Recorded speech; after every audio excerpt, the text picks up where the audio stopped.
What television shoppers need to know. With all the changes in technology and program content, buying a TV set is not as simple as it once was. While it is easy to be tempted to buy the one that looks prettiest in the advertisement or on the showroom floor, it's not always the best fit for your circumstances. The following will help you make a better informed decision, and using myshopping.com.au you can make detailed comparisons between set sizes, different technology, brands, and vendors. TV measure where you will be watching. It's important that the set you buy will fit in the space where you want to put it, and that it's visible from where you want to sit. Therefore, it makes good sense to measure the space where the set will go. You need to measure the width, the height, and the depth of the space, so that you can choose a set that will sit comfortably in that space, with sufficient ventilation and edge space for installation and cleaning. You should also measure the distance to your cable socket if you have an external aerial, and be sure to allow sufficient space for rear panel audio and video cable connections so that they can be easily connected and disconnected. Getting the right-sized screen is a balance between the dimensions of the room and your viewing habits, and your choice of technology.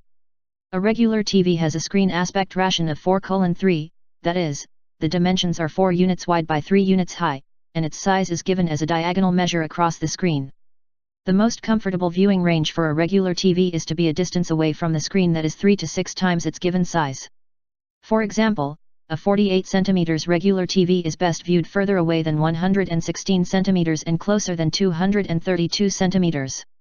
Watching high-resolution DVD and digital TV on a widescreen set, however, provides much sharper images than regular sets, and this means you can sit closer and experience a more immersive, theater-like picture. With a widescreen TV, you can sit as close as 1.5 times the screen's diagonal measurement and not notice any loss in quality.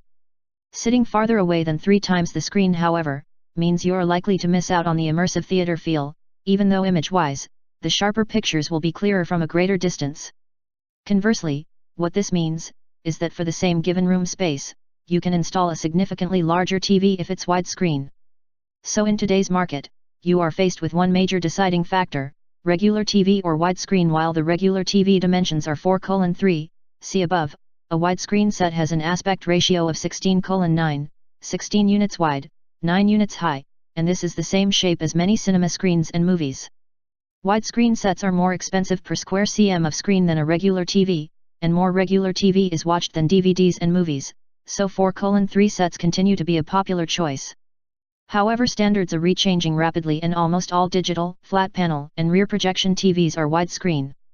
While television stations frequently broadcast many movies in digital/widescreen format, a large amount of station-produced content is in regular format, but this too is changing. So it makes some sense to seriously consider widescreen. Either way, there is some compromise to consider because one rectangle doesn't fit exactly into another. Widescreen program shown on a standard TV has black bars, known as letterbox bars, above and below the widescreen image.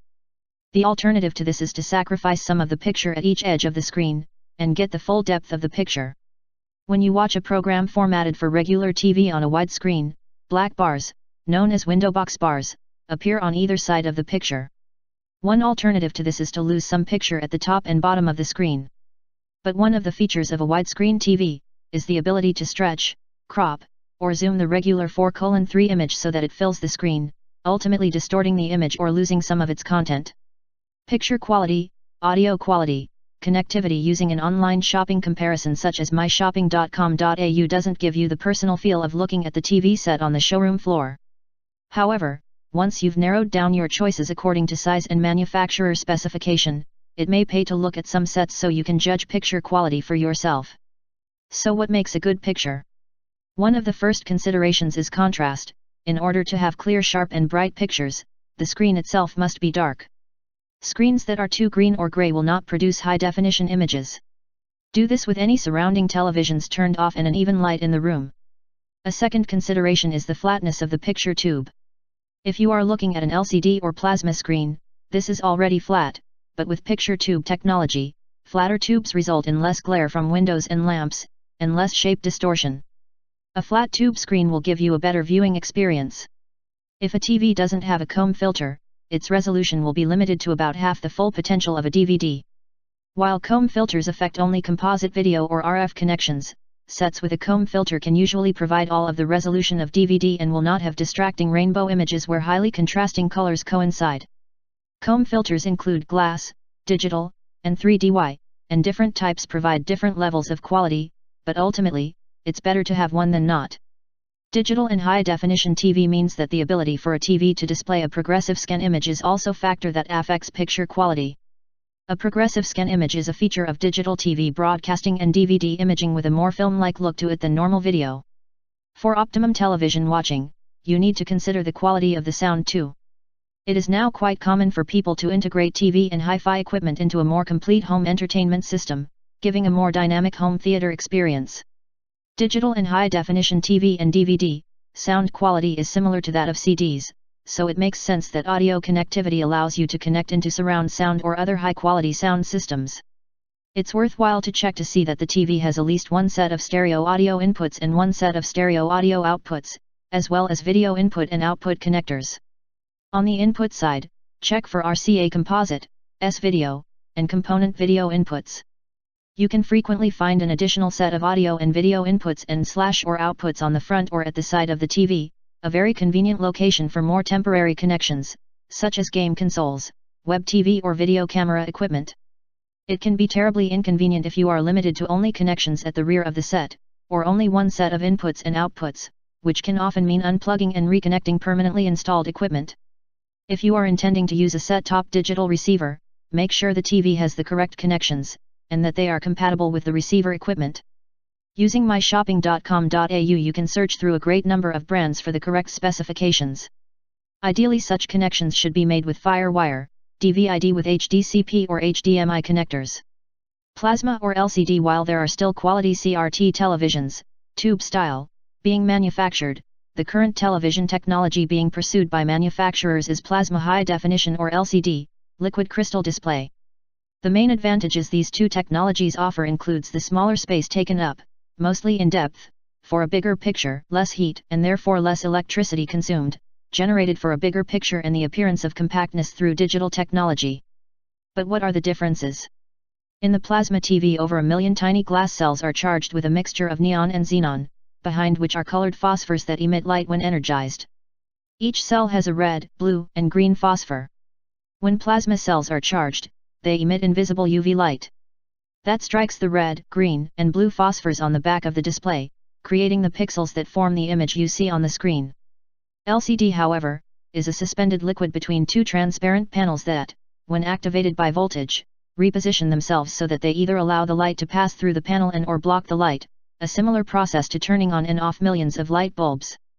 The light source is provided by fluorescent tubes behind the panels. Both the lit and unlit crystals create visible pixels composing the image on the screen.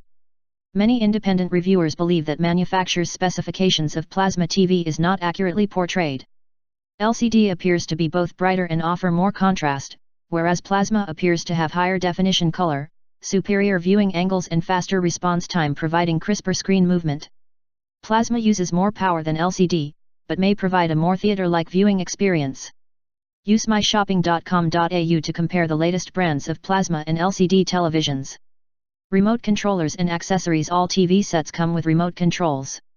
Some come with what's known as the Universal Remote Control, a remote control that can control all of your media hardware. The remote control should be easy to use and it should address all of the TV set's functions. Many sets do not have function controls on the TV itself, which could cause problems if the remote controller is lost. Also, not every universal remote can control everything. Most are pre-programmed with a set list of codes, and if the codes don't match your older or off-brand gear, then you're out of luck. A few are learning models that can accept the IR codes from your other remotes and, thus, control any kind of gear. A number of other features can be taken into account when considering your TV purchase. These might include picture-in-picture, PIP, or picture-outside picture, POP, commercial skip timers, channel blocking, called the V-chip, and tuner extras to make channel selection and switching easier. Additional accessories that you might need include additional cables, a good power surge protector and a stand service may also be a consideration, and in some circumstances, an extended warranty or service package may be a good investment. Search myshopping.com.au for the different specifications and price ranges of the latest TV technology, where you not only compare the world's leading brands, but also the service and support of the people who sell them. If you like the video, just hit the subscribe button below. Share and like for more videos weekly. Thanks.